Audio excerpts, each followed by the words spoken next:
2 जुलाई सन 2024 जो सत्य का साथ हाथरस में हुआ था, जिसमें भगदड़ मचने से 121 लोगों की जान चली गई थी। उसकी जो 3200 पेजों की चार्जशीट है वह दाखिल कर दी गई है, जिसमें 11 लोगों को आरोपी बनाया गया है। जो 11 लोग आरोपी हैं वह व्यवस्थाएं देख रहे थे और आयोजन का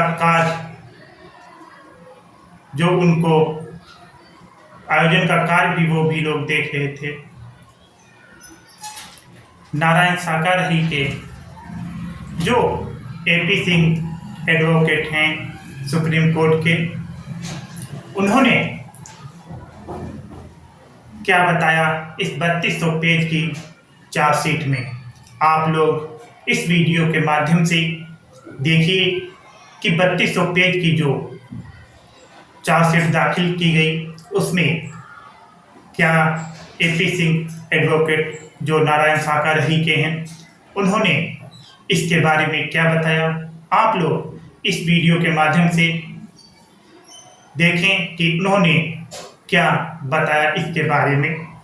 2 जुलाई 2024 को हाथरस सिकंदराराऊ मुगलगढ़ी में जो दुखद घटना हुई थी, उसमें क्योंकि 90 दिन हो गए हैं इस घटना को हुए और उसमें इन्वेस्टिगेशन चल रही थी। एसआईटी अलग जांच कर रही है, एसपी हाथरस अलग जांच कर रहे हैं और माननीय मुख्यमंत्री जो द्वारा गठित 3 सदस्यीय न्यायिक आयोग, जिसमें honourable retired high court justice और आईएएस और आईपीएस हैं, वो अलग स्तर से जांच और बयान सभी के ले रहे हैं, जिससे सच्चाई और तह तक पहुंचा जा सके।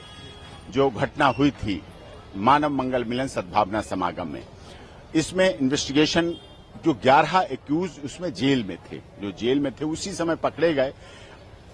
जो मानव मंगल मिलन सद्भावना समिति के लोग थे उसमें एक व्यक्ति पूरी तरह से अलग है, निर्दोष हैं, उपेंद्र यादव, जो घटनास्थल पर नहीं थे लेकिन इन्वेस्टिगेशन का पार्ट है।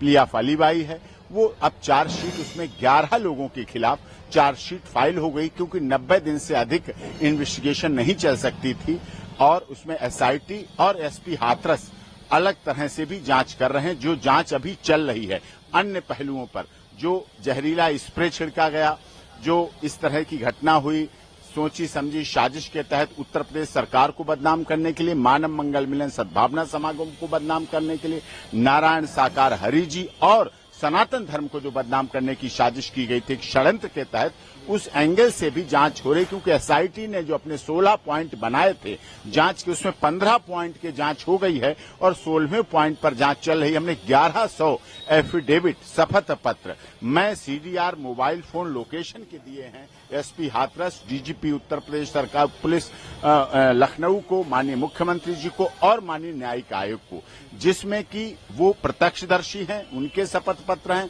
या तो प्रत्यक्षदर्शी हैं या इंजर्ड हैं या डिसीज की फैमिली की वाले लोग हैं, जिन्होंने उस घटना को सारा बताया। चार्जशीट 3200 पेज की है, बल्कि चार्जशीट है, बहुत बड़ी चार्जशीट है।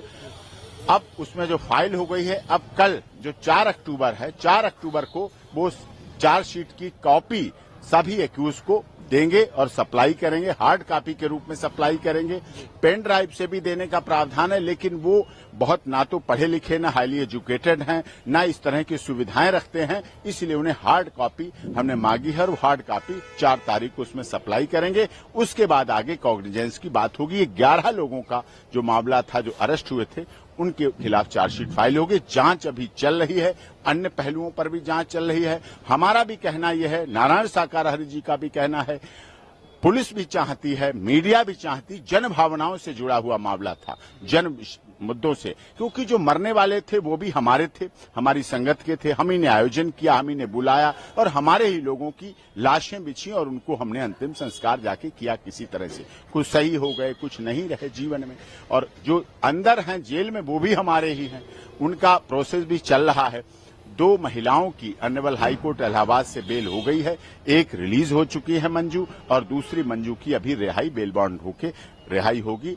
अभी 11 पिछली डेट पे 11 मुलजिम 10 मुलजिम पेश हुए थे, और अब आगे कल भी पेश होंगे और उन्हें हार्ड कॉपी दी जाएगी। देखिए, कुछ मनगढ़ंत साजिशन षड्यंत्र के साथ कुछ लोगों के झूठे स्टेटमेंट कराए गए हैं, जिसमें नारायण साकार हरि के बारे में बोला गया है, जबकि नारायण साकार हरि जी 35 से 40 मिनट पहले समागम के समापन करके वो वहां से मंच से जा चुके थे और अपने प्रवास पर पहुंच गए थे, जब ये घटना साजिश और षड्यंत्र के तहत हुई।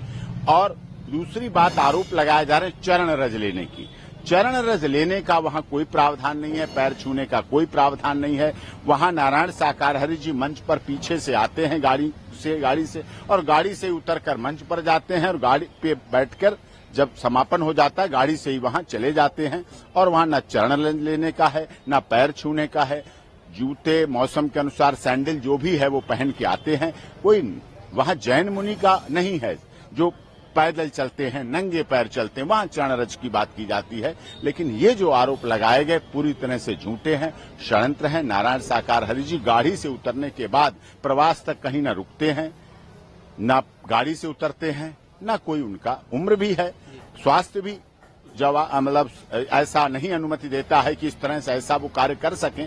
बहुत शांति से वो करके मानवता, मानव भलाई, मानव मंगल मिलन, सत्य का साथ के आधार पर वो सभी कार्यों को करते हैं। अभी मैटर फिर भी सब जुडिस है, मैं वो चीजें बहुत कुछ नहीं कहना चाहता हूं। अभी भी इन्वेस्टिगेशन चल रही है, क्योंकि ये चार्जशीट उन 11 लोगों के खिलाफ आई है जो जेल में थे।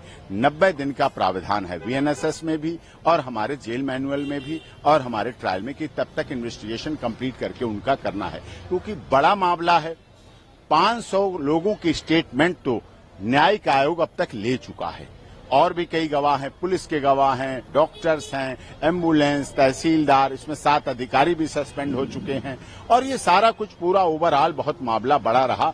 इसीलिए ये इसकी जो बृहद स्थिति रही, और माननीय मुख्यमंत्री जी ने उसमें सहृदयता और अपनी योग्यता भी दिखाई, जो तुरंत न्यायिक आयोग का गठन किया, तुरंत अगले दिन अपना घटनास्थल पर विजिट किया, और राहत के लिए राज्य सरकार से 2 लाख, केंद्र सरकार से 2 लाख, और माननीय अखिलेश जी ने भी 1 लाख रुपए की उसमें सहायता राशि मृतकों के परिवार वालों को देने का काम किया है। Honourable chief judicial magistrate Hathras इस केस की सुनवाई कर रहे हैं। अभी भी इस डेट पे पेशी हुई थी, जिसमें पेश हुए थे सभी मुलजिम, जेल से, अलीगढ़ जेल से आए थे, और कल भी उसमें सभी पेश भी होंगे और सबको डॉक्यूमेंट भी सप्लाई दिए जाएंगे, कॉपी दी जाएगी। उसके बाद उसको आगे फर्दर प्रोसीड इन लोगों के खिलाफ किया जाएगा। नारायण साकार हरि जी का इस घटना से, हाँ वो सत्य के साथ में आए, अतिथि थे, प्रवचन किया, ब्रह्मवाणी दी, ये सत्य है, लेकिन वो इस घटना क्रम से 35 से 40 मिनट पहले वहां से प्रस्थान कर चुके थे, विदा ले चुके थे, समापन करके जा चुके थे।